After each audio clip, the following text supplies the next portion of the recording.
ஊதிய உயர்வுக்காக போராடல, அவர்கள் சம ஊதியம் கொடுங்க. இதுல ஒரு மித்து இருக்கு, அந்த மித்தை உடைக்கணும். வாத்தியார்னாலே நல்ல சம்பளம், வாத்தியாராப்பா நீ உனக்கு ஒரு 70-80,000 சம்பளம் இருக்கும், 1 லட்ச ரூபா சம்பளம் இருக்கும் அப்படின்னு ஒரு மித்து இருக்கு.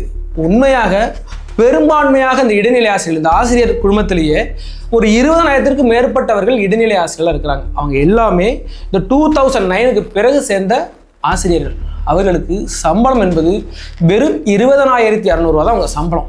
நம்ம என்ன நினச்சிட்டு இருக்கோம், வாத்தியாரப்பா உனக்கு ஒரு பெரிய சம்பளம் இருக்கும், சும்மா போய் வகுப்பறையில் உட்காந்து பெஞ்சு தேய்ச்சிட்டு வர வேலை தானே அப்படின்னு எவ்வளோ பேர் சொல்லி கேள்விப்பட்டிருக்கு. ஆனால் ஆசிரியர்கள் பக்கம் 16 ஆண்டுகளாக அரசு மாறி மாறி அவர்களை ஏமாற்றிக்கிட்டு இருக்கு. பெரும் அநீதி இழைக்கப்பட்டுக்கிட்டு இருக்குங்கிறது இங்கே யாருக்குமே தெரியல. அதனால தான் பெரும்பான்மையான மக்கள் என்ன சொல்கிறாங்க, இப்போ டிவிலாம் இதெல்லாம் ஓடிட்டு இருக்குல்ல, இந்த ஆசிரியர்களை கைது பண்ணுறது, அவங்களாம் என்ன சொல்கிறாங்க, ஏதோ சம்பளம் கேட்டு போராடிட்டு இருக்காங்க பொறுக்கு வாத்தியார், அவ்வளோதான் உங்களுக்கு தெரியும்.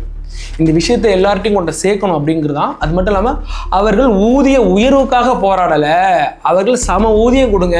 ஒரே கிளாஸ் டீச்சரை ஒரே கிளாஸ் ரூமில் பாடம் எடுக்கிறோம், அந்த ஆசிரியருக்கு கூட சம்பளம், எங்களுக்கு கம்மி சம்பளம், இதை இந்த முரண்பாட்டை களையணும் அப்படின்னு போராடிட்டு இருக்காங்க. வாக்குறுதி 311 நீங்கள் அமல்படுத்துங்கன்னு போராடிட்டு இருக்காங்க.